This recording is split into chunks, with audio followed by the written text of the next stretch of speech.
All righty. Happy Friday to everybody. Uh, we got a lot going on here tonight. So let me get Jeff in here with us. Brother Jeff, how are you? Doing good. We're gonna get things kicked off. We got a lot to talk about tonight, but we're gonna kick off with our drink like we do every Friday night. And I'm gonna hit a little bit of this Colonel E.H. Taylor bourbon that I like so well. Ryan, glad you could make it with us. Uh, Tanya's in here. Tanya, we're going to say a quick hello to you. Hi. Uh, we'll bring you back closer to the end. So, all right. Anthony's with us. Good deal. We got a lot to talk about tonight. We're going to talk about a little cook. We're going to talk about a little gadget, maybe. I'm going to hang on here for a minute because we might be having a special guest on the line with us tonight. I'm waiting, so we'll see how it goes. Uh, let's see, Jeff, can you hear me okay? Yes, I can. Okay, I just want to make sure. There we go. Russ, glad you could make it with us. But yeah, cheers, everybody. If you're having a drink with me tonight, leave me a comment over here. Let me know what you're having and where you're from. So, Luke, glad you could make it in. Mm. Yeah, the new grill. That's the main thing we'd like to talk about here tonight. And we're gonna talk about that. I made video on that grill today. I did a walk around video to show that grill and show the functionality and the features that this grill has. Andrew, glad you could make it in with us. I see David just came in. All right, David Mixon, glad you could make it with us. I just sent your dad the link, so hopefully he's going to get in here with us momentarily.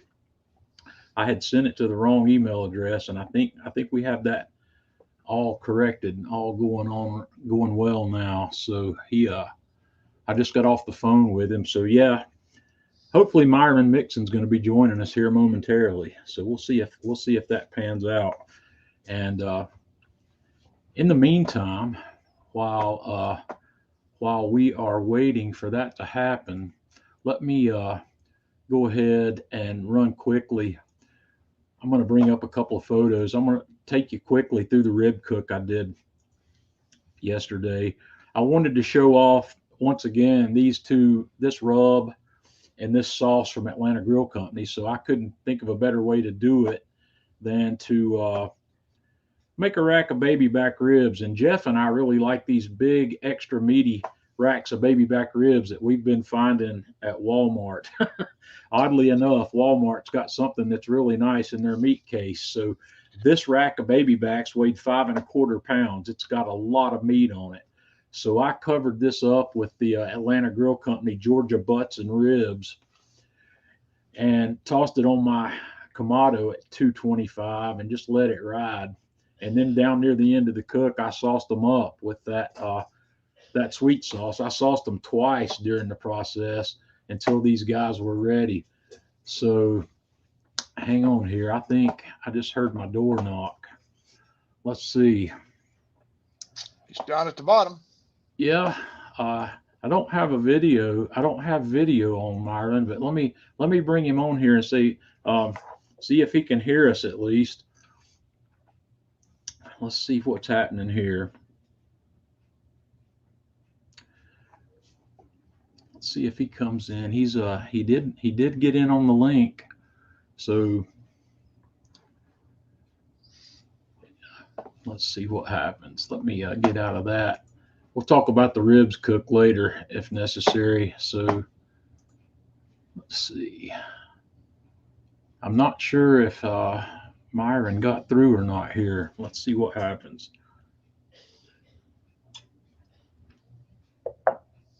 At least I know he got the link because he wouldn't have gotten there without that. Okay, Nope. he backed out. So let's see if he comes back in. He may need to try it again. So anyway, those ribs. Let me bring that picture back up right quick. These ribs were off the hook, guys. If you look, I sliced these ribs up and look at how much meat is on this rack of baby back ribs. They're really stacked up with a lot of meat, and they were delicious. So that video's out. I put that video out yesterday. It's on the Atlanta Grill Company Facebook page and YouTube channel if you guys want to check that out. So I really highly recommend giving that one a look if you want some really great ribs. Okay, let's see if Myron's back with us. He's back in, but I don't have any video. I don't have a picture of him yet. No, we're having a little technical. This came on at the last minute, so Okay, he just came in again a second time. yeah. Give it a second. Myron, if you can hear me, we see you coming in there. This was a last minute thing, and I wasn't able to get anything going and checked out and tested ahead of time. I didn't know that he was going to be coming in with us here until the last minute. So he's having an issue there. I don't know if he's going to make it. Hopefully, though, if I can't get him in here tonight, we will bring him back in the future, and I'll get it set up to where we can. There we go. Look at that. Right. There we go. Himself. Mr. Mixon, welcome aboard. I'm glad you could join us tonight. Join me here. Glad to be here. And myself, and yeah, we're having a drink too. We do a little bourbon here at the Man Cave on Friday nights, and I'm really glad you could join us, and I'm really appreciative that you joined us. And obviously, you know, I want to talk about the BARQ, and I want to thank you guys and Atlanta Grill Company for providing that grill here for me, because we're going to do some great things with that, and I'm really impressed with it. Can you hear me okay? Hear you great. Awesome. So this grill, I'm gonna bring some pictures up. This grill arrived here yesterday. One of my favorite sights is when these LTL trucks roll up in front of my house. So the driver courteously unloaded this thing for me, and I pulled it up in front of my car in the driveway, and then I started putting it together. And one of the things that Jeff had already warned me, because Jeff's already assembled one of these. He said, you're going to be amazed at how well this thing goes together. And it comes inverted in the box, where all you got to do is put the legs and the bottom shelf on. Then you put the wheels on, and then this guy's ready to flip up and do everything else. But the quality here, this thing's got two extremely high quality locking casters on one side, and it's got these run flat all-terrain tires on the other side where you can roll this guy around. And I had absolutely no trouble rolling that through my yard to get it up on the back porch. And I actually got it back there today. I did the initial ignition per the instructions in the manual, and I did the burn in. And the first bit of commentary that I have on this pellet grill is it was a pleasure to put this thing together. I have put together a lot of grills. Jeff's put together a lot of grills, but this thing, all the holes lined up. There were no issues. I didn't have to force anything. I didn't have to make any holes bigger. Everything went together exactly like it should have. And I just wanted to say I'm very impressed with that. Well, I'll tell you what, you sold me. I think I'll get one. Well, I'm off to a good start then. That's good. These grills are available at Atlanta Grill Company. Atlanta Grill Company's probably, are they the closest dealer to where you live? That would be a question for my son David, who handles all the smoker division, but it will be pretty close to being one of the closest ones. Right. Well, Atlanta Grill Company has all three of these grills, and they have them in stock, and they're free shipping on all these. There's three different sizes on this grill. The one I have is the 2400, which is the middle size. And then there's the 1700 below it and the 3600 above it. And the second thing that just made me drool and stand in a puddle at Atlanta Grill Company when I was looking at this thing is the capacity. this is not my first pellet grill, but it's the first pellet grill I've had with any kind of capacity like that. This one's got 4 cooking racks in it that are about 27 by 21 inches or so. Each rack will fit 2 hotel pans on it. So, and they hold the hotel pans in long ways too. Not right. having to turn them sideways. You can load them in. Hotel pans go long ways on the 2400 and 3600. Right.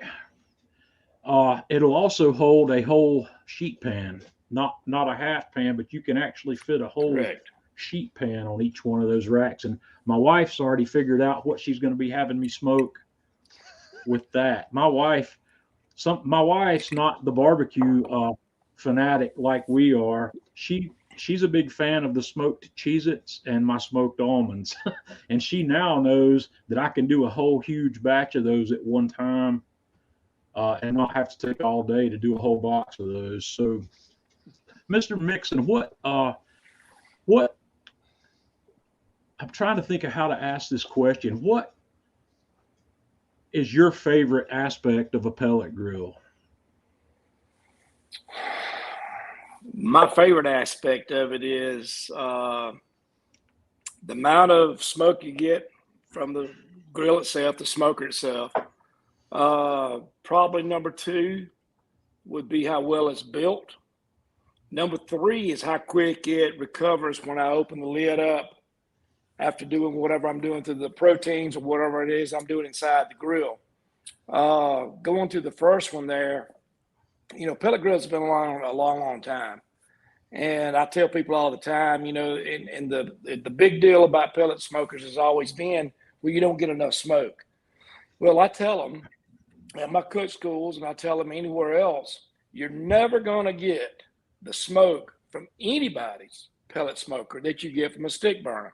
Not going to happen. Right. It's just not going to happen.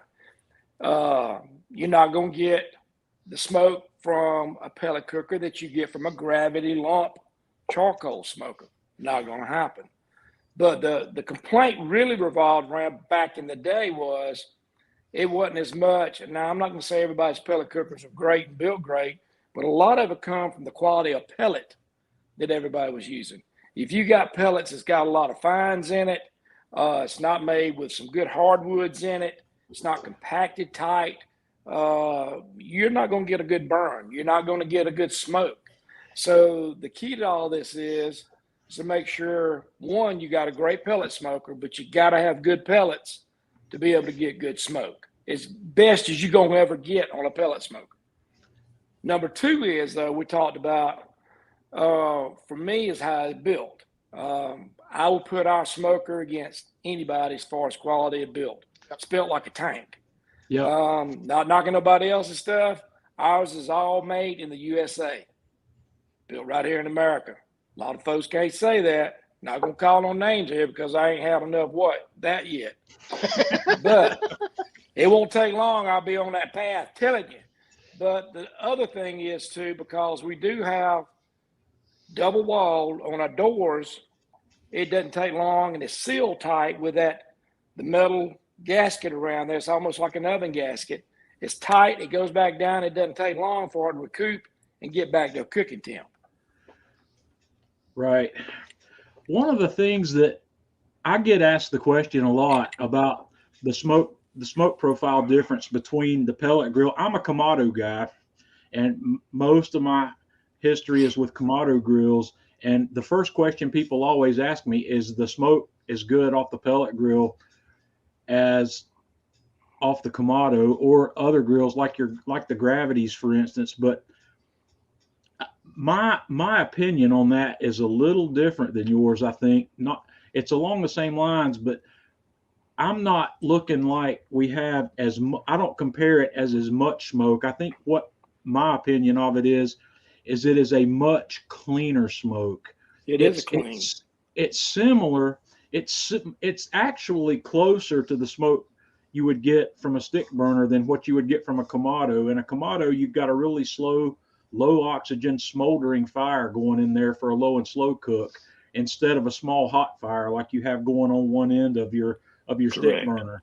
And there are a lot of cooks where I prefer that. And one of them, as Jeff will tell you, is my favorite thing is poultry. I think it's really hard to beat a chicken or turkey that you've cooked at 400 degrees in one of these pellet smokers. That's one of my favorite ways to do that. And wings are the same way, but it's a different kind of smoke. And the people that I come across that complain about the smoke quality in a pellet smoker are the people who are coming to a pellet smoker from something that produces a heavier smoke profile.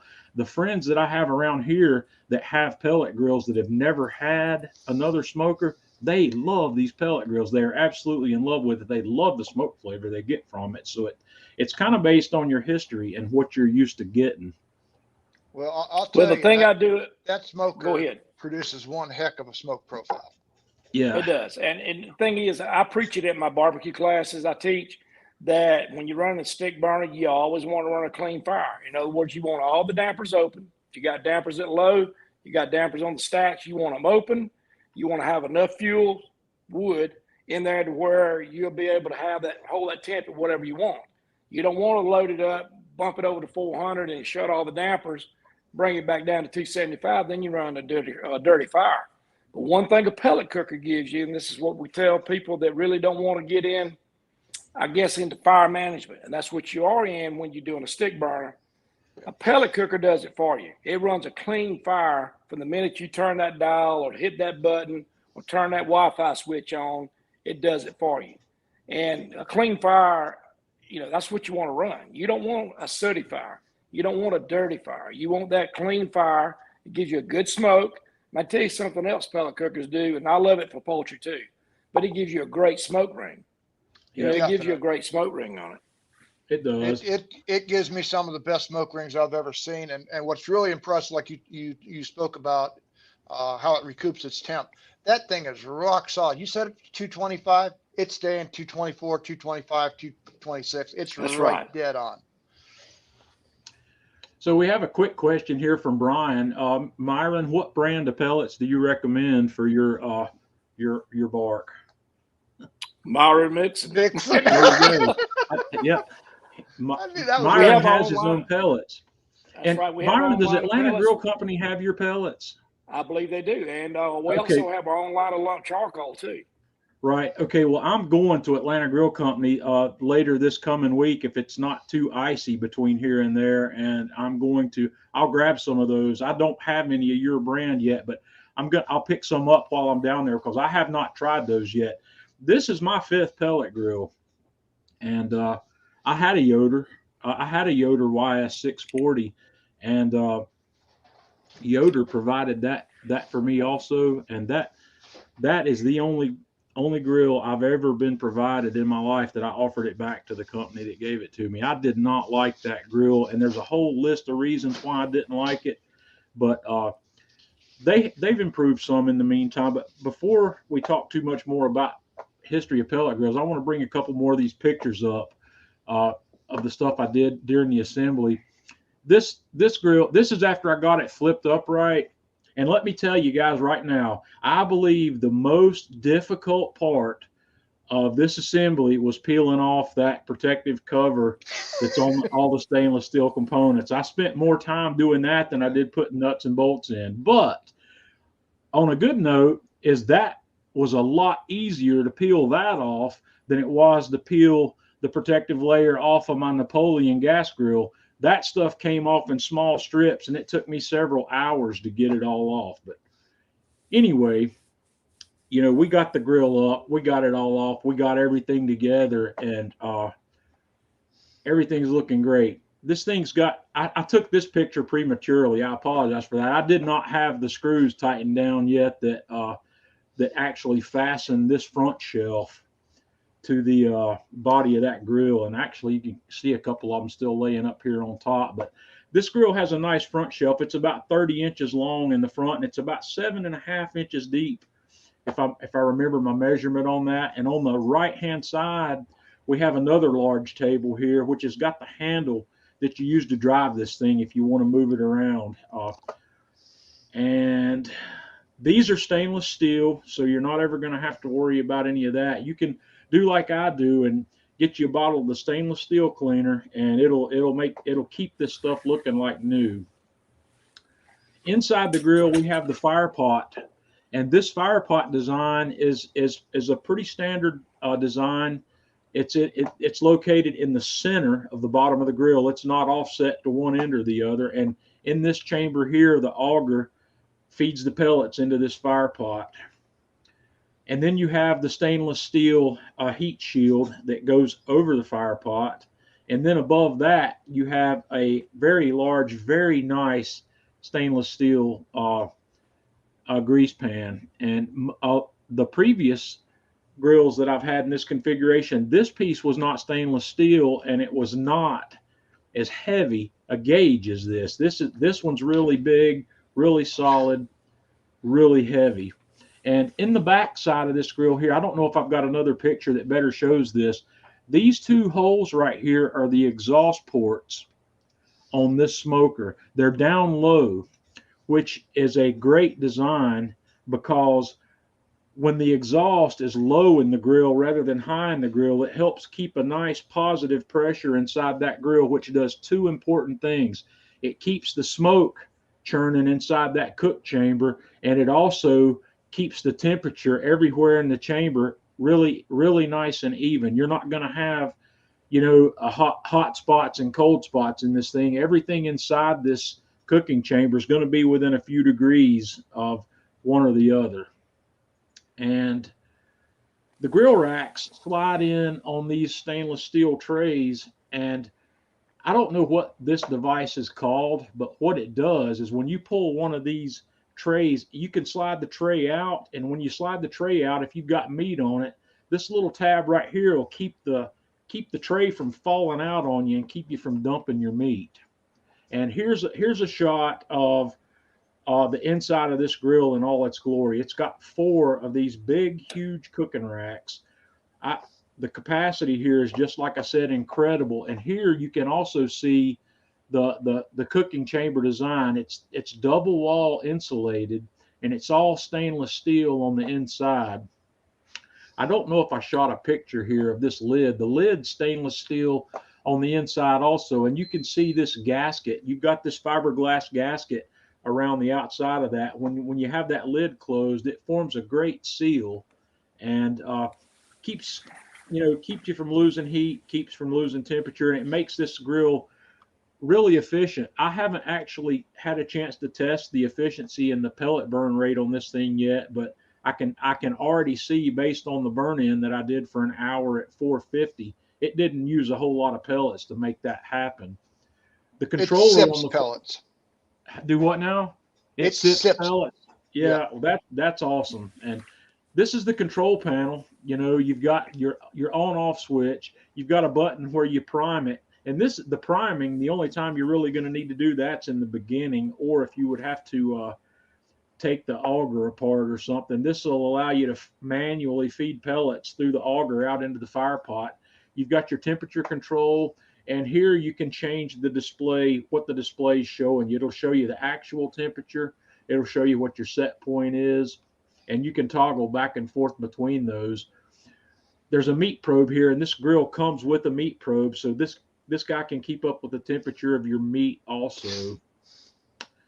And on the back of the pellet hopper, there's a lever here, and this is a pellet dump. If you decide you're not happy with the pellets you've got in there, you want to change out to a different wood profile, you can pull this lever, and all the pellets will come running out of the bottom. So make sure you've got a bucket underneath it, and then you close it back and load it back up, and then you have your Wi-Fi antenna. This grill has an app where you can control this grill and monitor this grill over Wi-Fi with a phone app. And I have not gotten far enough along in my process with this grill yet. I haven't put the app on, and I haven't connected my grill to Wi-Fi.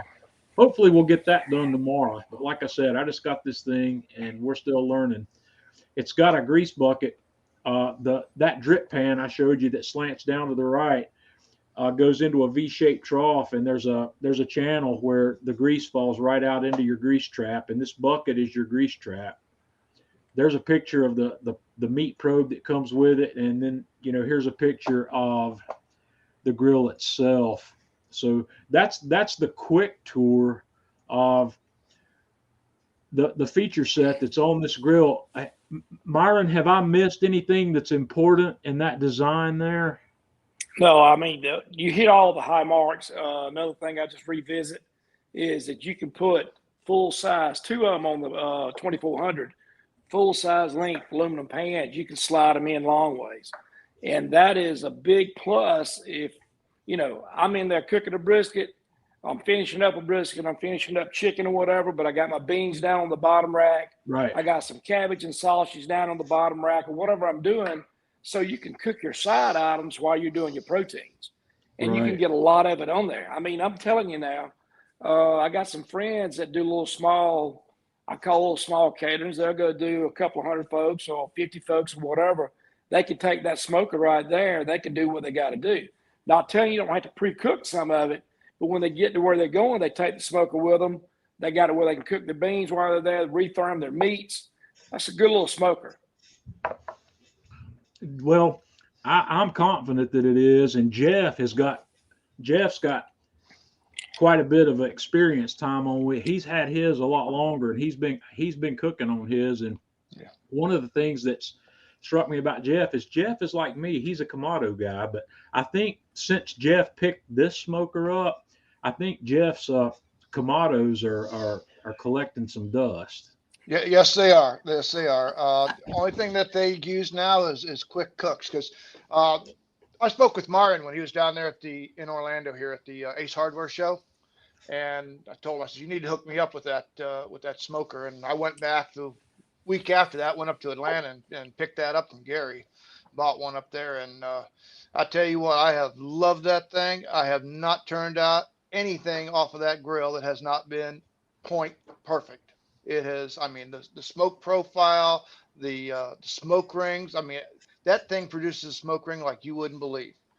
I can tell you this, and I was born and raised cooking. Well, not born and raised, but in my competition, I started in '96. I've used nothing but water cookers, H2Os that we build. And I love those things. They cook fast. They turn out great product. But you were talking about a while ago, John, about how well a pellet cooker does with poultry.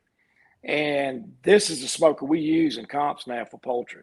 We got a big contest coming up. It's Florida Barbecue Association this coming weekend, next weekend in Apalachicola.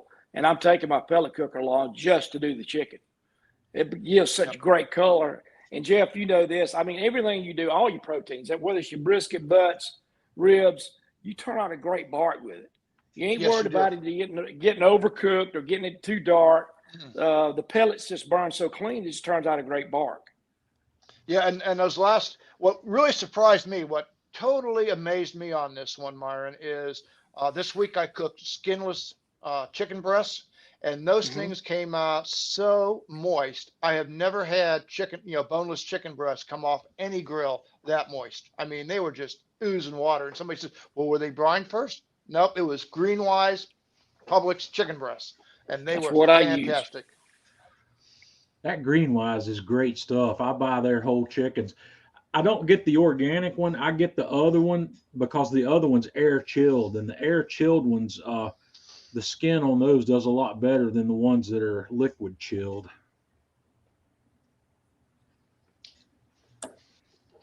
So is there anything, I'm trying to think of the questions that people are going to ask me after this.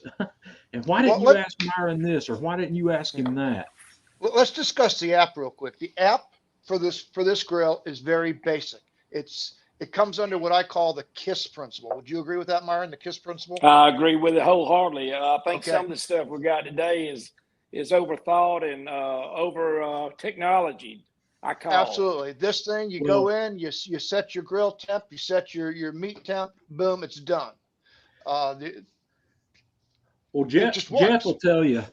Jeff will tell you, just like everybody else, my preference for cooking is to not have a telephone between me and whatever I'm cooking.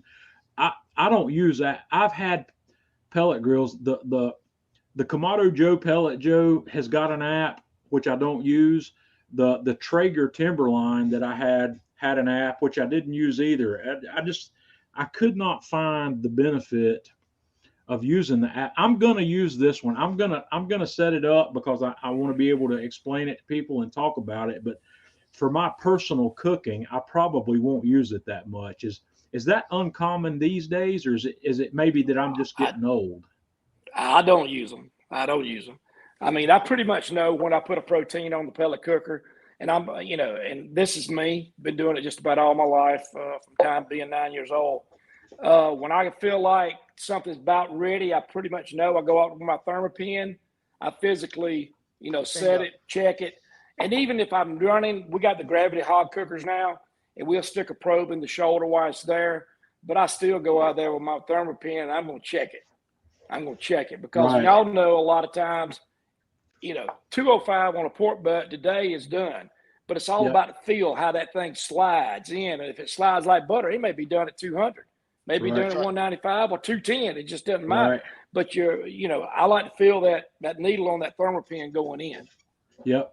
We have a question that's a good one here. Anurag is asking, what's the temp range on this grill? The controller on this grill goes between 180 Fahrenheit and 450 Fahrenheit. And as far as searing is concerned, you can pull off a sear in this situation, and there's a lot of ways to do it. I like my searing with pellet grills. With most pellet grills, is I preheat a cast iron pan in it while I'm bringing the grill up to temp and give it plenty of time to preheat, and then I sear on the cast iron pan. The only pellet grill I've had that's different than that is the Kamado Joe Pellet Joe, which is it's a different animal. It's not in the same category as this grill. It's a pellet fired Kamado more so than a pellet grill or pellet smoker like this. But yeah, David saying it's 450 on the controls. So David says get the grill grates. Yep. And Grill grates work great. You get a nice sear on it. I did steaks on my grill grate. I've got grill grates here for a bunch of different configurations, so I'll probably throw some of those in there and give that a try. Then, what does Myron have to say about searing on a grill like this? Well, I want to tell you something. I cook steaks on mine all the time. I cook steaks, and I'm a big believer. I know all the steak guys that's doing the SCAs. They get the 1 1/4 inches, but I've always been an 1.5 inch, 2-inch guy on a steak. Yes. Because it can take the heat, and if I need to let it lay there 5 minutes on each side, that's what I want. But you got to have a good moist steak. In my opinion, you got to start out with a thick cut. Now you got to have good quality, but you got to have a thick cut. Definitely. Here at the Man Cave, you can't call it a steak unless it's at least 1.5 inches, and I'm in the 2-inch camp also. I'm with you, brother. And well, here's a question. Here's something that I'd like to ask Myron. In the steak cooking community, I'm not talking about the Steak Cook-Off Association. I'm talking about the backyard barbecue guys. The soup du jour right now is this reverse sear. Let me have your thoughts on reverse searing steaks. And let's say you got a 2-incher. What's your preference? Would you sear first and finish over indirect, or do you like the reverse sear method? I mean, to me, I'm just happy we're getting it right on that grill or the pellet smoker and searing it off without it. If you're going to do a reverse sear, you got to pick your smokers. I need 2 smokers to do what I got to do. I need my charcoal grill, or I need my pellet smoker. Then I need my water cooker over here where I can kind of choke it down a little bit. We're talking about a clean fire, but to get a little bit of smoke on it, I want to load it up. And I might leave it on there 15 minutes, running somewhere around 125, where I get some smoke infused, and then I'll bring it over to that 450 and sear it off. Yep. So, but the thing I run into, I'll tell you this, John, a lot of this stuff comes around, and you see a lot of people, and I'm not knocking anybody's rhubarb. Everybody's got their own game. There's plenty of room for everybody to do what they do in this game. But, a lot of folks are taking stuff they do in the house, and now they're doing it on the grill, which we've always known. I'm out here in my house in Gatlinburg right now, and I got one of our BARQ units out here. And it's just an extension of what, that's just an oven outside. You're just cooking with wood and that type of thing. But I could tell you this, a lot of times when I've done that reverse sear, I get my steaks, to me, too smoky. Mm-hmm. I ain't really looking for that smokiness in a steak. some of the best prime rib I ever had. I've had some good ones that come off a smoker, but the best ones I ever had has just been roasted over a hot fire. Yeah. Just a hot fire, like a charcoals. Man, I'm glad I'm not the only person that thinks a steak doesn't need to be smoky. Nope. Well, I mean, I've had some where, I couldn't eat enough damn Alka-Seltzer to get over it. It's true, man. That's But another I'm thing. telling y'all, John and Jeff, you got a lot of folks doing stuff because it's just a fad right now to do it. Right. I ain't knocking nobody's doing that. Yeah. But just because everybody else doing it don't mean you got to do it. I like I've sticking done basic. it. Kiss. I want to experience all the possibilities, but after experiencing all the possibilities, the reverse sear is not my jam, and people don't like me because of that sometimes. Well, they may not like me either, but let me tell you this. I ain't running a damn Snake River Farm Wagyu ribeye 2 inches thick with a bunch of too much smoke, because you can't back up from that. That's exactly right. And that's an expensive mistake. Now, if I had a perfect steak with analogy. Piggly Wiggly, now that might be different, but you can't back Yeah. up and save a Snake River. Yeah, so my friend Steven's with me. Steven and I have been talking about sear first for a long time, but smoke is a spice, and smoke is a great spice, but it's like any other spice. You can use too much of it, and when you cross that line, there's no coming back. There's no way to undo that. Nope. I have people all the time tell me, a piece of meat, Myron, they don't need to wrap it, because a piece of meat, once it cuts the bark on it, it can't take no more smoke. I said, really? I said, you've never had a too smoky piece of brisket or too smoky piece of pork? I mean, that's not true. I mean, it will take smoke as long as you let it lay there. Smoke is a particulate. It is a solid that will stick to a wet surface, and it, like you said, it will continue to build up. I think there's a whole lot of misinformation. The internet is a great purveyor of misinformation, and wow. Yeah. So that was an epiphany moment right there. It was. So yeah, the guy who thinks that the smoke quits coming at when your meat hits 160 degrees is the guy that when you open his refrigerator a week after he smoked that turkey breast, the whole kitchen smells like hickory, right? Exactly right. Well, I tell you what it does. The hard way. It smells like you went to a 3-day-old house fire and the rubble. You know how it smell after the water and all's in it? Well, when I first got into smoking meats, I didn't think I was smoking meat unless I could see smoke coming out of the top of my smoker. I started out with a Weber Smoky Mountain, and that guy can produce a lot of smoke. And my mom says, smoke me a turkey breast. And I smoked a turkey breast for her, and I took it down there. And several days later, I was down there. I opened her refrigerator door, and her refrigerator smelled like hickory smoke. And I said, oh, my gosh. I said, I ruined that turkey breast. And didn't you feel bad feeding your mama that? Not at the time, but now looking back on it, I do. And now she doesn't have that problem anymore, because one of my favorite things now is when I talk about smoke, for me, less is more. And that's one of the reasons I love the pellet smoker, because I don't have to do anything to achieve that less is more when it comes to smoke using the pellet smoker. Let me tell you this, you can never go wrong by following one thing. Whether you're a stick burner, pellets, or charcoal, run a clean fire and you'll never go wrong. Right. On nothing. Yep. On nothing. Well, here's a question. Since I'm not fully aware of the variety of pellets that you have available under your brand name, I hope I know from my reading I've got all your books, and you are a fan of peach wood. Do you have a peach pellet? Well, we've had a peach pellet and had to discontinue it temporarily because of the availability of raw product. Right.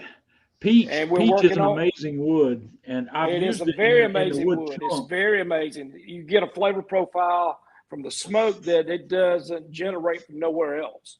Now we got what we call an orchard blend, which is cherry, oak, and hickory.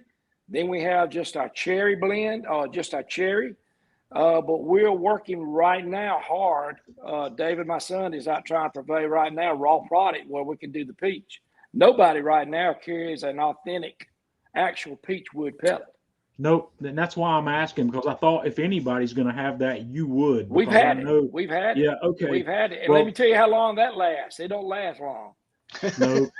Well, I'll Here talk to today, Gary. gone tomorrow.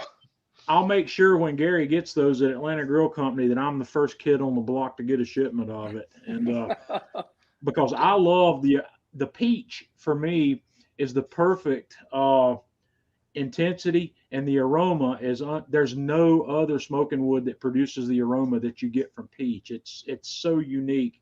It's beautiful. I love David it. says we're going to have peach pellets in the Okay. next 2 months. Yeah. David, Okay. Well, when that's those awesome. come in, notify Right. me and John, because we're going to get David, you make sure I get 2 pallets before anybody does, so we don't run out and I ain't got nothing. Okay. Now, take care of Dad first. talking about books, I know of. Do you have more than 3 books out? I got 5.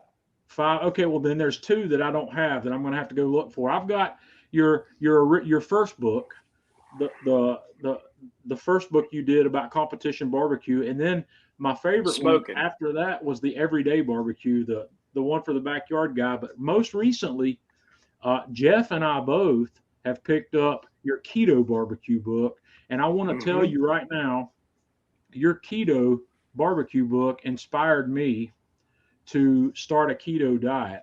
Yep. And I started my keto diet at the end of October, and I'm down about 46 pounds, and I'm real happy about that. And it works. It yes, really works. Jeff and I have been playing your white chicken chili. God, that thing is off the hook. That's crazy. Now, Jeff and I, we've tweaked it. We've kind of made it our own and made some changes to it. But that recipe is off the hook. We love it. And I took your recommendation and bought the 100% monk fruit powder. That's exactly right.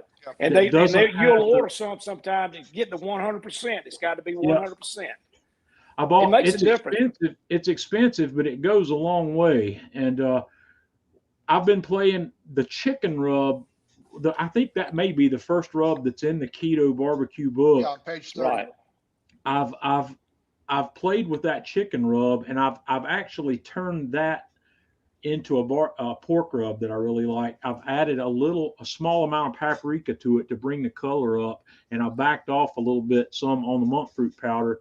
It's all the taste. Recipes, as you're fully aware, are just a rough guideline, and they're wide open for interpretation. And we tweak it a little bit, and I love it. I've never had rubs like that I've really been a fan of that didn't have sugar in them. And this monk fruit powder, if anybody that's listening to us decides to try the monk fruit powder as a sweetener, I encourage you to lick your fingers, stick it in there, and taste that stuff, because it has an amazing flavor. It's not like sugar. It's not like any other sweetener. The flavor that thing has is beautiful. Yeah. Well, the thing about it is, I tell people a good comparison or a good example to go by is if you're using a tablespoon of regular sugar, use half as much monk fruit, because it's a little bit sweeter. Yeah, it's a lot sweeter. It is. It is. I'm gonna tell you something, guys. When I started this, I weighed 347 pounds, and I got down. I run now somewhere around 245 to 250 now, and that's about where I want to stay at. But I lost 100 pounds, and I knew this was a diet that I could do because I love proteins, and that's a big part of this. And staying away from breads wasn't a big issue with me, and carbs, that wasn't a big issue. But as long as I could pick up some of the veggies and stuff that I could eat, you can have a lot of stuff in there that you wouldn't have normally thought.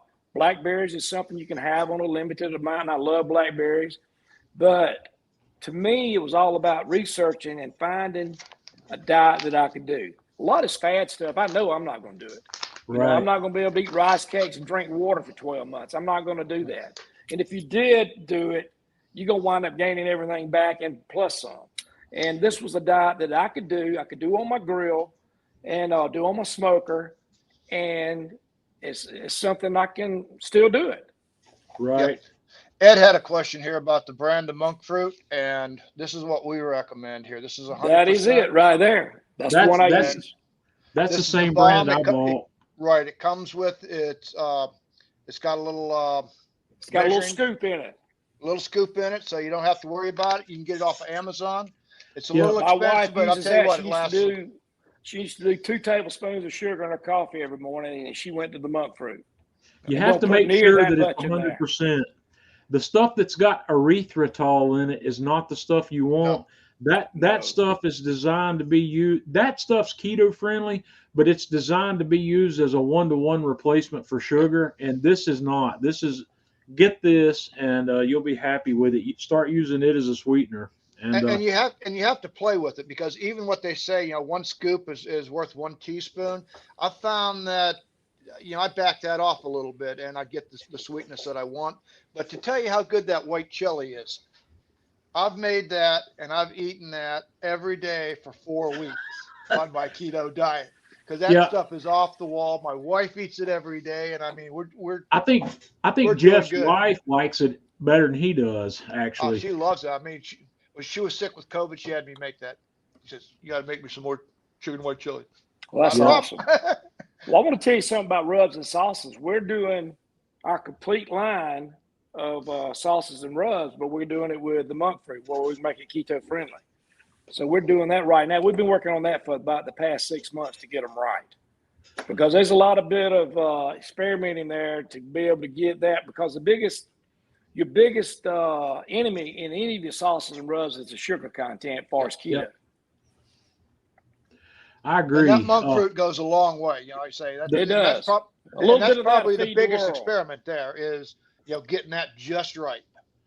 Well, the keto for me, I had a difficult time in the very beginning, because some of the staples of my diet include bread, rice, potatoes, all the typical heavy starches. And I miss my sushi. I miss my sushi dearly.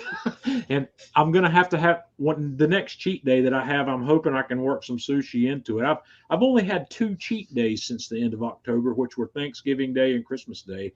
My wife's birthday is January 30th, and that's going to be my next cheat day. So hopefully I can work some sushi into that. But after the first few days, after actually 4 or 5 days in, I think I had discovered that this keto diet can be really easy. I can do without these things that used to make up a majority of what I eat. That's what I did. I figured it out. I said, I can do this. I can do this. Yeah. The only thing I asked my doctor when he brought me in, he's the one that recommended it. They're not supposed to, because keto can be whatever. First thing I asked him, I said, can I have that? He said, as long as you ain't mixing it with Coca-Cola or fruit juice. Let me tell you, on the rocks. Sugar alcohols are they're zero net carbs.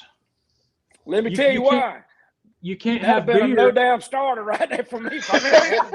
You can't have beer. You can't have wine, but you can have all the bourbon, whiskey, and tequila and everything else that you want. What else could us big men ask for? Not a whole lot, because if you can have bacon and booze, what more do you need, right? What more do you need? Nothing. You got it all. Nothing.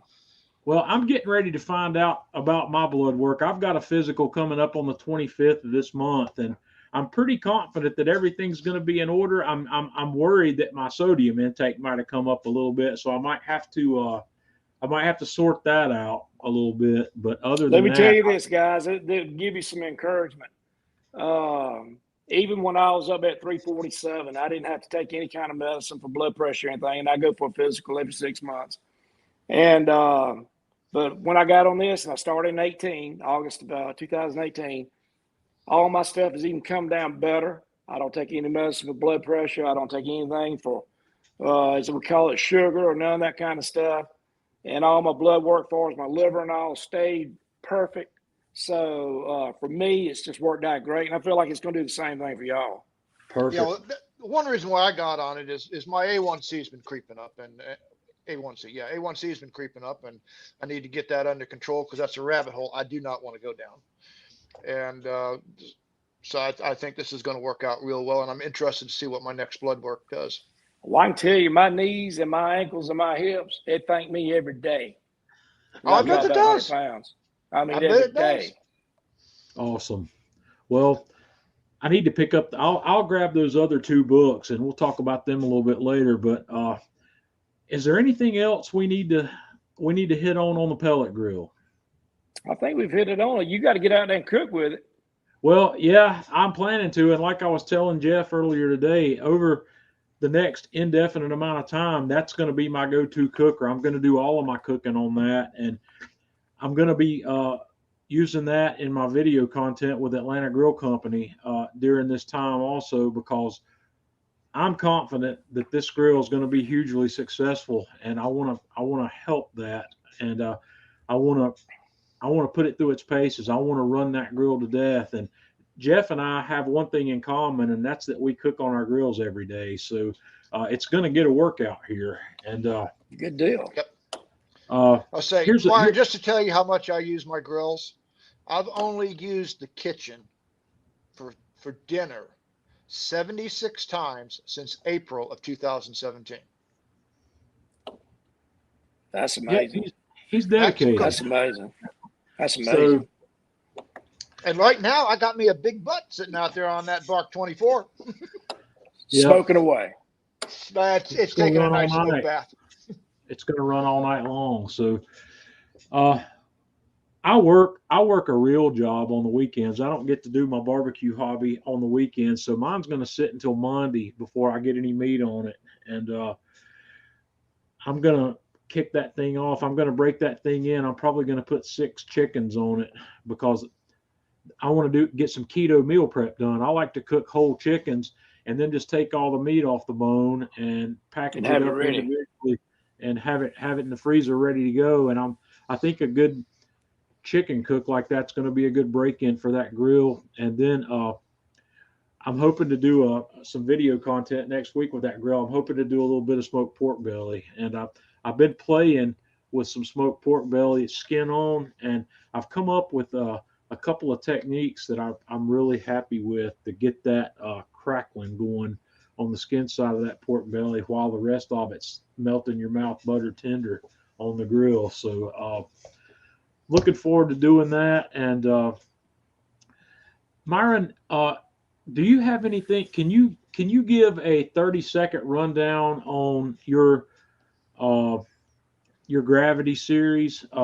Where that I know you prefer the water smokers to the do you prefer the water smoker to the gravity? Well, let me tell you about that. I've always been an H2O guy, the water pans, and I still love it. I do, other than the chicken, that's what we do for KCBS, the other 3 meats. But it comes down to fire management, sitting up at night. I've won 4 world championships in Memphis with the stick burners, with the H2Os.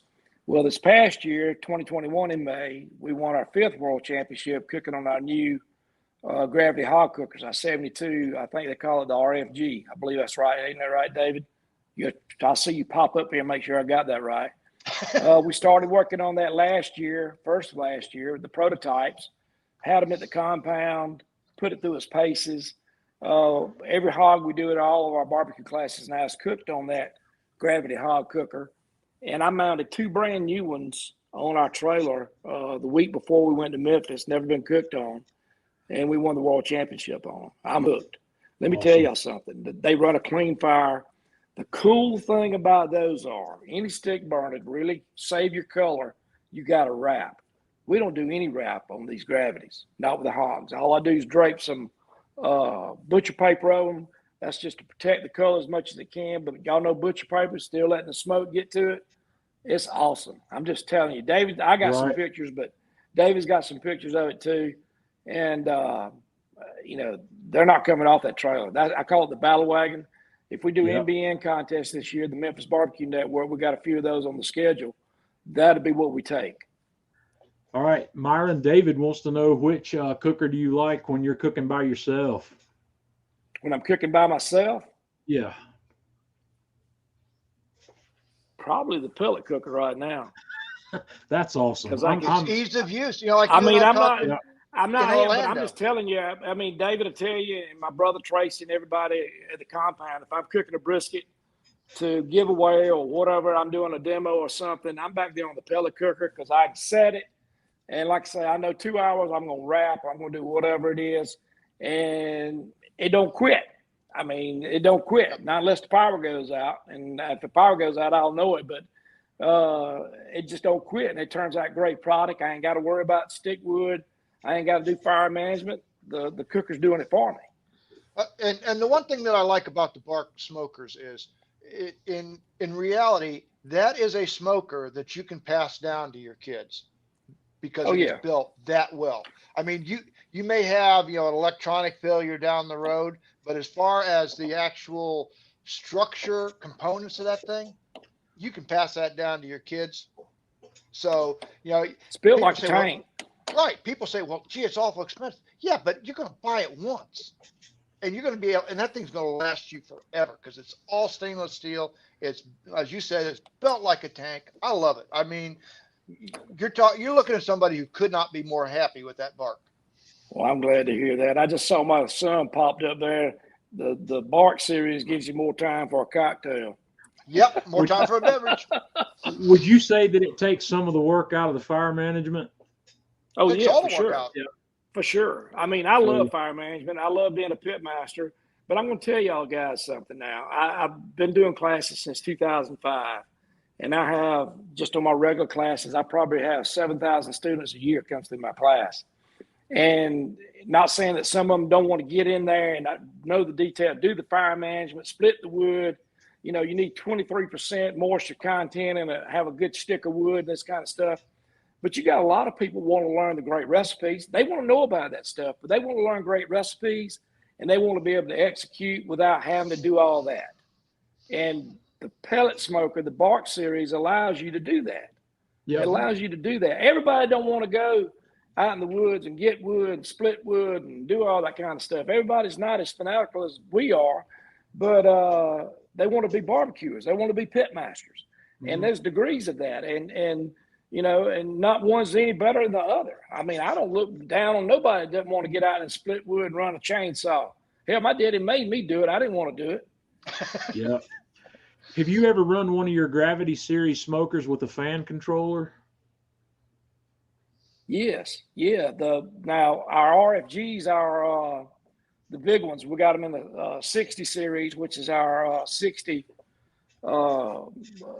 inch cooker, 5 foot, and then the 72s, like our Hog series cooker, they come with a proprietary fan system. Only thing you got to do is put the Guru or whatever controller you want on there. Right. We use the Guru system, just the display. The fans on there, we got a 75 CFM fan that runs them on the big ones. That's a big fan. And but it's all proprietary, and it's awesome. I mean, it's awesome. I mean, that's the next thing I want to do. I mean, the thing is about those, to me, I feel like every gravity smoker out there, the sweet spot's 225, 230 in that range. Mm-hmm. And I used to cook hogs at 250, 270. I've cooked hogs on those water cookers because you can. I've cooked them at over 300 degrees, and it doesn't degrade the quality of the meat. On a gravity, you got to cook it slow because you don't have that water in there. You don't have that cushion that's provided with that steaming, boiling water.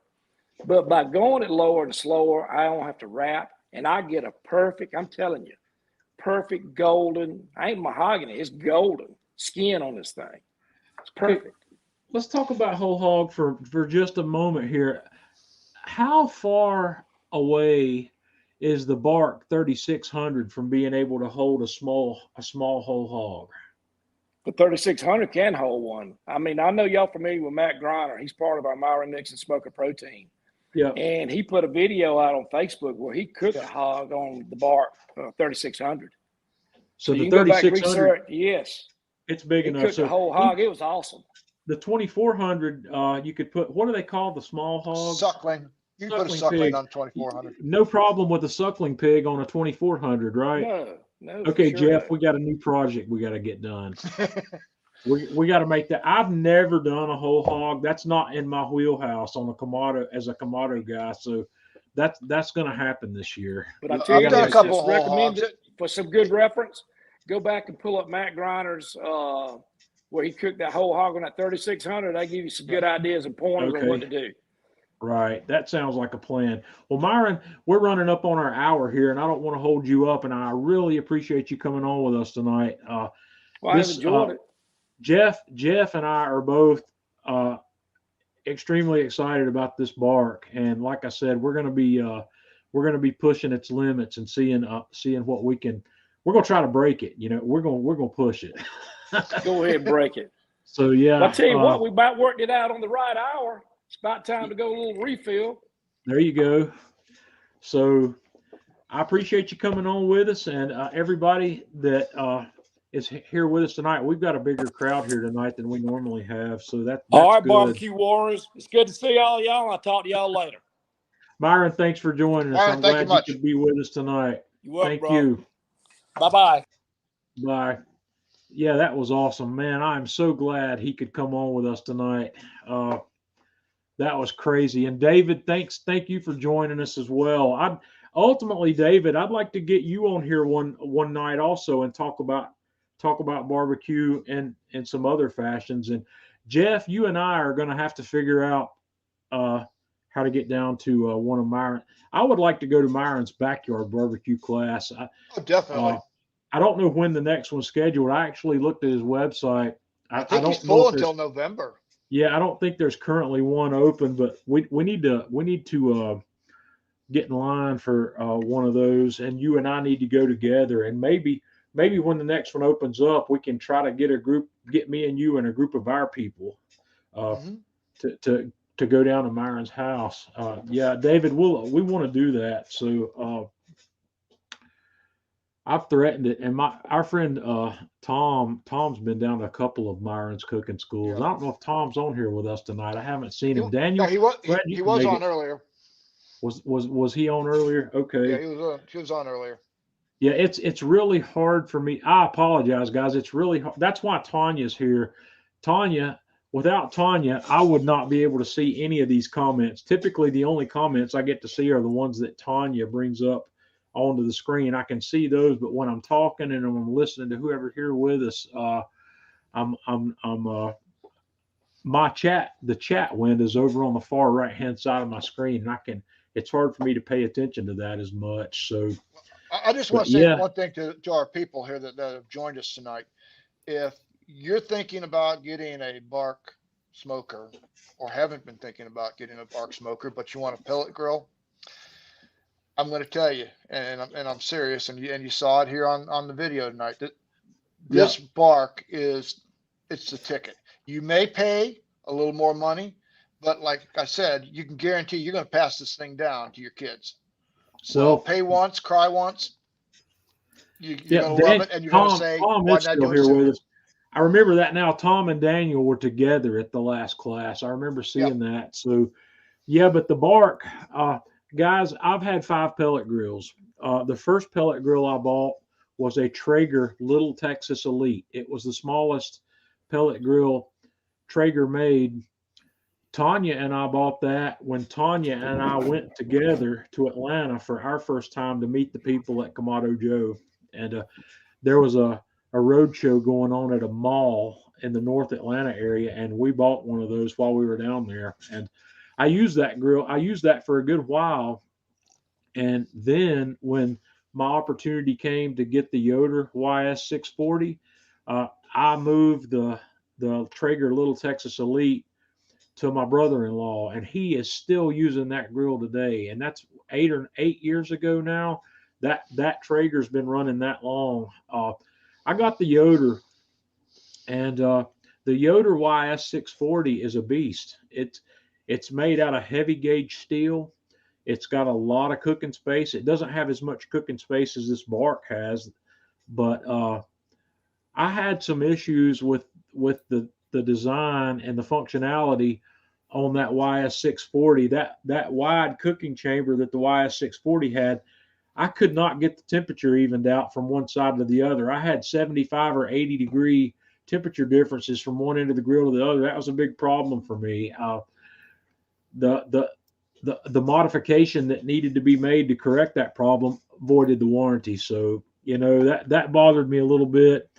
The grill, the programming on the grill at that time, this has been corrected since then, but the programming on that grill preheated the grill to 150 to 200 degrees over your set point. They felt like they needed to preheat the steel, which means you can't put any meat on that grill for 30 or 45 minutes after you fire it up. And I just had issues with a lot of that.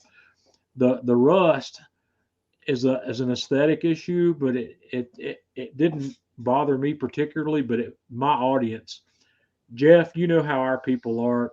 Yep. These girls are prom queens. Critical. They want a prom queen. They don't want a middle linebacker that's on a team that got beat 48-0. They want it to be pretty, and that grill's not designed to be a beauty queen, and it's really not. Beyond that, when I got rid of the Yoder, I was able to get the Traeger Timberline 850, and that's a really nice pellet grill. I've got no complaints about the Traeger. I was really hoping the relationship with Traeger and Atlanta Grill Company was going to work out, and it didn't, because Traeger didn't understand Atlanta Grill Company's customer, and that whole thing didn't fly. So, I hung on to that for a pretty good while. Then the Pellet Joe comes around. The Pellet Joe doesn't fit in this market. The Pellet Joe is not like a Mixon. It's not like a Yoder. It's not like a Traeger. It's not like anybody else's pellet grill. So it's really not even worth talking about in this conversation. And now we have the Mixon. So that would be the fifth pellet smoker I've got. This Mixon, I fell in love with the Mixon the first time I saw it. When the first day I walked into the showroom at Atlanta Grill Company and saw that smoker sitting there, this thing.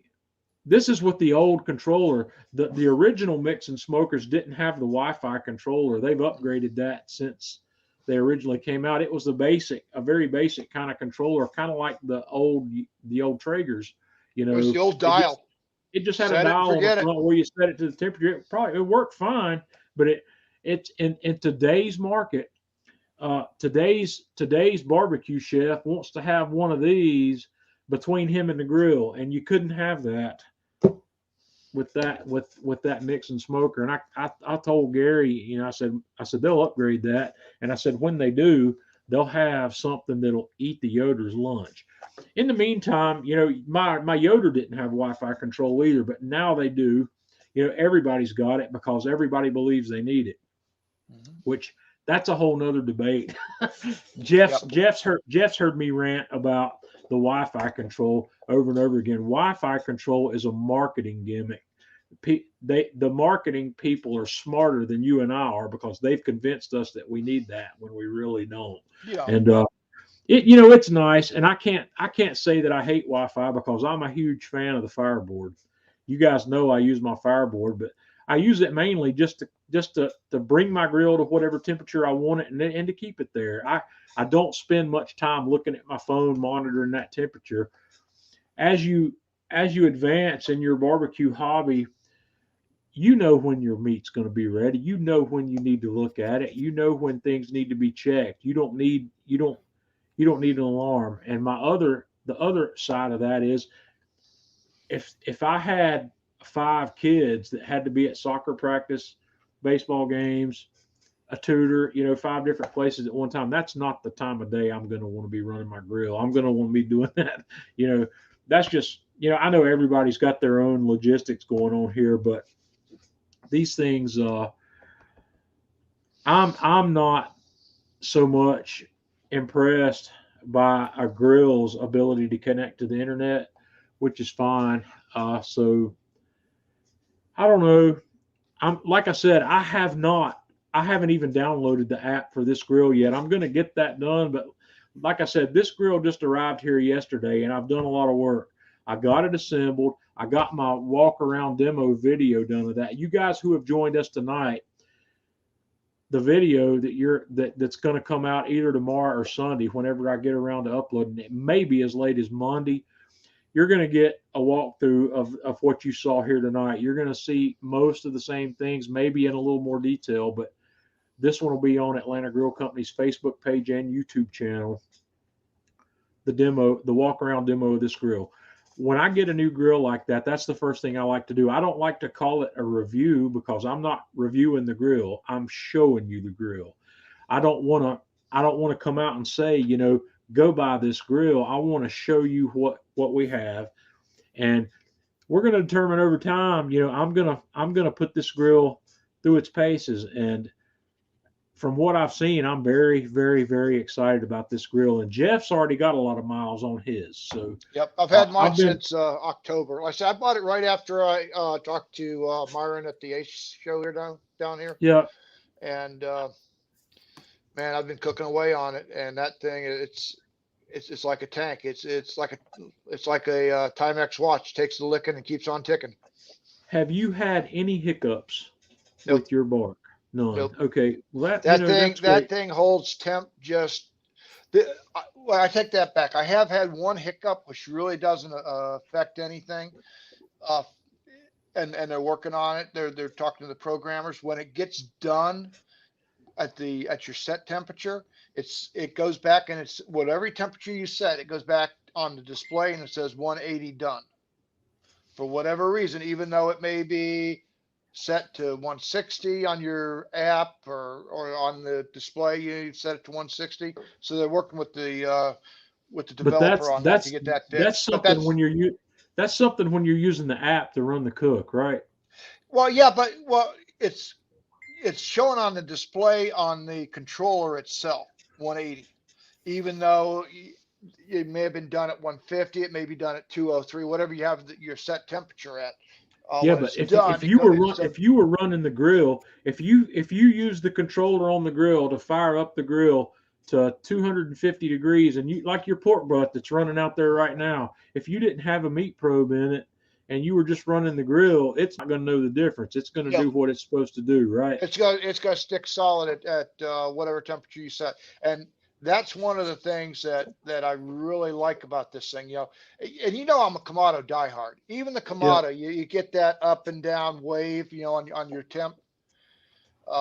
This thing here, man, you hardly get any wave at all. I mean, it is straight solid. If you go back to my group, the Myron Mixon BARQ group, and you look Yeah. at some of the graphs I put in there, man, there is Oh yeah. very little I zig on forgot that to I zag. forgot to even mention that. We should have brought that up earlier. Jeff runs a Facebook group for this smoker. It's called Myron Mixon BARQ. What's the BARQ, exact title? Myron Mixon BARQ smokers. Myron Mixon BARQ Smokers on Facebook. There's a group there. If you're interested in following what I'm going to be doing, what Jeff does, and what I think there's 250 some members in that group now, and a Yep, lot yep, of it's those going. guys own barks. And if you're interested in seeing more of that, join that group. And Alan asked about the thickness of the exterior steel. Alan, I don't know the specs on that. That may or may not be available on the Mixon Smokers website. I don't know what the I exterior. can tell you the wall itself is an inch thick. Now, what the Yeah, steel is, I don't know. It's like I the said, it's an dump. inch thick, and The it's insulated.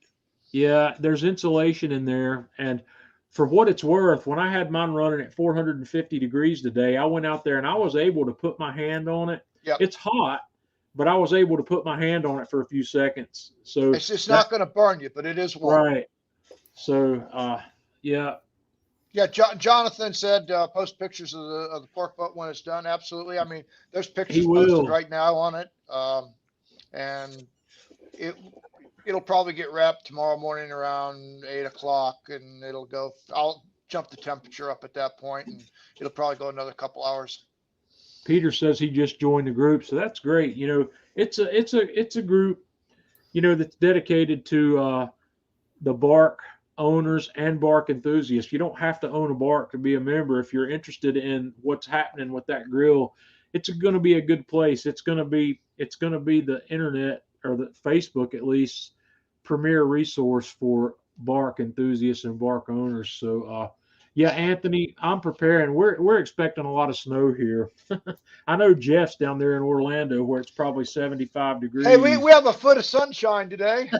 A foot of sunshine. We're expecting about a foot of snow here tomorrow night and Sunday morning. Uh, I live in Western North Carolina. I'm in a little town called Valdez, which is we're in the foothills of the Appalachian Mountains that run up the western side of North Carolina, and we get snow here occasionally. We don't get a whole lot, but 12 inches is more than we're used to seeing at one time. It's only snowed that deep, you know, a handful of times in my entire life. Well, I've seen 18 inches of snow about 3 times in my 53 years on this planet. So, or in my hometown anyway. So, Daniel, yeah, I think there's gonna be some. You're gonna get a little better. You're gonna get a little stronger smoke profile at lower temperatures. That's just natural because of the way the fire Because it's burns. longer in the smoke. So, but one of the things I did notice, and this is something that the Bark has in common with my Pellet Joe. One of the things that's unique about the Pellet Joe is even at high temperatures on the Pellet Joe, I still have visible smoke from that fire. I had visible smoke coming out of this grill with no meat on it of any kind today when I was doing my burning at 450. So I'm pretty confident we're going to get great smoke from this And from this and one of the system. things that you'll notice with this Bark smoker is the fan runs the whole time, pulsates. Yeah, It's not like, and that's where you get a lot of the wave on some of these other smokers where the fan will run, it'll stop for so long and then it'll run again. So your wave is doing this. This Bark pulsates and that keeps that line just almost flatlined. It's really amazing when you really watch it. right. For all those people who have put in a request to join, I just approved them all. There was about 8 of you guys. Appreciate that.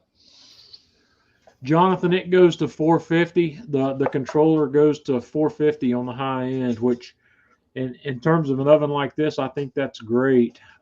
Most of the everything I've had in the past tops out at about that. The Traeger Little Texas Elite topped out at 450. The first one, the Yoder, I think the Yoder went to 5 or 550. It may have gotten a little hotter. The the the Traeger Timberline went to 500. The Pellet Joe, the Pellet Joe will go to 600 or 650 depending on what kind of pellets. But like I said, Yeah. you can't compare that No. grill. That grill's not part of this game. But Let's put the Pellet Joe where it really belongs. The Pellet Joe is a Kamado that's cooker fired by pellets. fueled by pellets. Yeah, it's not really hard. a true It's pellet not a fair smoker. comparison. It's not a fair comparison. It's a different And kind of grill. and that's not bad mouthing it because it does a great job. The Pellet Joe, But that's my go-to for wings. but with 450, there's not much I can't do at 4. The only thing that 450 is going to give me any issues at is if I wanted to do high temperature pizza, which, you know, Jeff, if I'm going to do pizza, what are we going to do? I'm gonna throw it in my Alpha, but We're I going to will throw it tell in the you, wood. We're going to throw it in the wood fired oven. Yeah, Jeff and I I did do a pizza in the Bark, I know and it came out you good. you could still cook pizza in this, and I've Yep. done pizzas on pellet. I've done pizzas on previous pellet grills. I did it on the Traeger. You can throw a pizza stone in there, run that grill at 450, give it an hour to preheat that pizza stone, Yep. throw your pizza on there, and you're going to get a great pizza. It's going to cook great, but it's not going to be a Neapolitan style pizza. No. Neapolitan style pizzas require specific things that you're not going to get out of a pellet grill. I mean, Any other let's kind of be pizza honest. If you want a good pizza, you want the Alpha. Well, either that or any of your pizza cookers. A rock box. You know, you Yeah. can get the rock box. The rock box makes great Neapolitan pizzas. Cindy wants to know what you're planning for me on the bar. Go ahead and tell her. Smoked Cheez-Its, smoked almonds for sure. Maybe a hash brown casserole. You know. See, the hash brown casserole is a great example. One of the things that the pellet smokers thrive at is being an outdoor oven. Anything there's a couple of things. The macaroni and cheese, do it on the pellet grill. Lasagna, do it on the pellet grill. Hash brown casserole, do it on the pellet grill. Anthony says smoked Chex Mix. I've done that before, and I did that on the pellet grill. But I did it. I think I did smoked Chex Mix on the Pellet Joe, but I can do it on this because it doesn't have to be that hot. 400 is a pretty good temperature. Just any guys, I can't stress this enough. Anything that you can cook in your indoor oven, you can also cook it on a pellet grill, and it's going to bring more flavor to the table. Absolutely. So we might have to do a fidget pie. Which what? Which is indicative of what I said, earlier in the podcast, where we've only used the kitchen 76 times since, like I say, Yeah. April of 2017. There's no reason to. I mean, I can cook my main protein. I can add my side dishes. Everything's good. Right. Okay. Well, guys, we're running an hour and 20 minutes. We need to get off of here. I appreciate everybody coming in tonight. And for those of you who are new, who haven't been with us before, we do this every Friday night. I post the link on the Man Cave Meals Facebook page, and I share that around to some various places. So come back and join us. You know, we typically are talking about cooking, and sometimes I have some various guests. Jeff is here with me about every week. He is my what do we call it? You're my sidekick. Yeah. So, It's like yeah, the late night show with Johnny. yeah, you're my Ed McMahon, right? That's what Kathy said. You're John's Ed McMahon. I go, okay, I can live with There that. we go. Heck yeah. So, but yeah, come back and join us. We enjoy having you with us. We try to have a good crowd. And tonight I was kind of watching the numbers up here in the upper corner of the screen. We had more people here than we normally have. And I think that's great because We would have had a lot more had we been able to advertise. Yes, if I had known that I was going to be able to get Myron to come on with us tonight, I would have put that out earlier, and we would have had a really big crowd. I didn't have any idea that we had the possibility of getting Myron on until Tanya and I were out for dinner tonight. So, if that ever happens again, I'll let you know. So, yeah, we could have had a great big crowd here. So, anyway, guys, I appreciate David or Michael on next. Yeah, I'd like to get David on and maybe get both of them together, and we can talk about. I'd like to talk about their barbecue schools because there's two or three. I think there's 3 different class formats they're having down there. They've got the backyard barbecue, they've got the competition barbecue, and they've got that barbecue memories class. Yep. I think there's 3 of them, and I think it would be great. That memories class looks cool because that's I think it'd be great to have them on here to tell us about that and tell our audience about that. And we've got a couple here like Tom Cleveland and Daniel Cohen that have been a couple of those classes already. I haven't been able to get down, but we're going to make it happen. So, guys, y'all have a good one. I'm going to shut down. I'm going to batten down the hatches for this snow. I've got to go to work this weekend. I'm actually planning on staying at the hospital all weekend so I don't have to drive back home Sunday morning. So, guys, have a good weekend. We're going to fire up the BARQ next week, and I promise there's going to be lots of pictures and lots of details. So until then, y'all have a good one.